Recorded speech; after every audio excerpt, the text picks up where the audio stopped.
Hi YouTube, it's Rudy C's, and this video is going to be about inpatient treatment versus outpatient treatment. I've been in both. I've been in inpatient treatment, outpatient treatment, and intensive outpatient treatment. And they're all very good options. It's just a matter of where you are in your recovery, or at the moment. The first time I was ever hospitalized, I was in just a general psych ward, and I'm not very fond of those. Where I live, they don't help too much with trauma, the childhood trauma background, and they don't help at all with dissociative disorders. They are just, completely, they don't understand it. And I actually had one therapist while I was inpatient there purposely trying to trigger me to get me to switch personalities, and it was just not a good experience. But I'm not completely dissing general psych, because it's good to get you through the moment, and you can always transfer to, whether it be a substance abuse type hospital or a trauma hospital. So to get through the moment and to keep yourself safe, general psych is wonderful. But to get help that you actually need, it's not that great. A lot of times when I was there, I left worse than I came in, and I had to leave AMA because they weren't going to let me go. So it's kind of crazy. But for some people, it's a lifesaver. And the first time I was admitted, it saved my life. So there are good things about it. As far as trauma programs, I've been to 2 different trauma programs. One focused strictly on DID, and in that trauma program, we weren't allowed to say anything triggering or talk about trauma at all, except in individual therapy. And that hospital really helped me accept my diagnosis, accept my past, and say, okay, well, this did happen. And it was a lot of emotional work.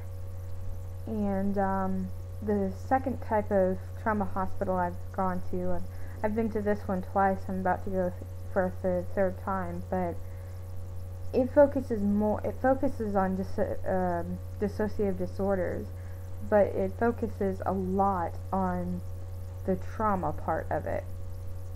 And it's a wonderful hospital, but it is some of the hardest work I've ever done.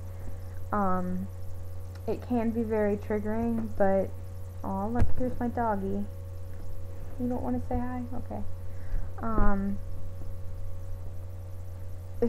I'm sorry, she's gonna crawl up on the computer in a minute. And here she is. Hey. Okay. Where was I? Oh yeah.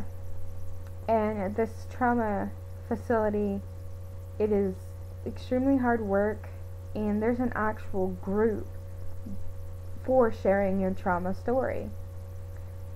And that sounds really harsh, and it is harsh and everything, but to share your story out loud with people who completely understand you and reinforce those positive thoughts like this isn't your fault and that wasn't right, then it really makes something click in your brain saying, you know, other people agree with me. This must not be my fault. And there's another group there that you role play.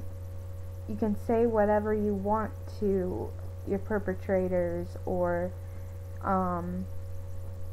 just if you're having trouble with one person in general that's not a perpetrator, but you're just having trouble, you can work on that. And it's a very organized and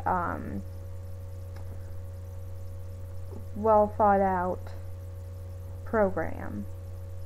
And if you want the names of the program, just message me, and I'll give you the names of the program, but I don't know if I'm allowed to say them on here. It could be confidentiality issues or something, I'm not quite sure.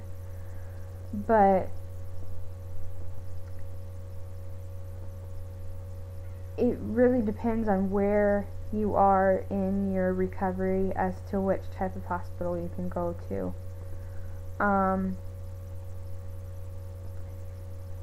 As far as outpatient therapy, in intensive outpatient therapy,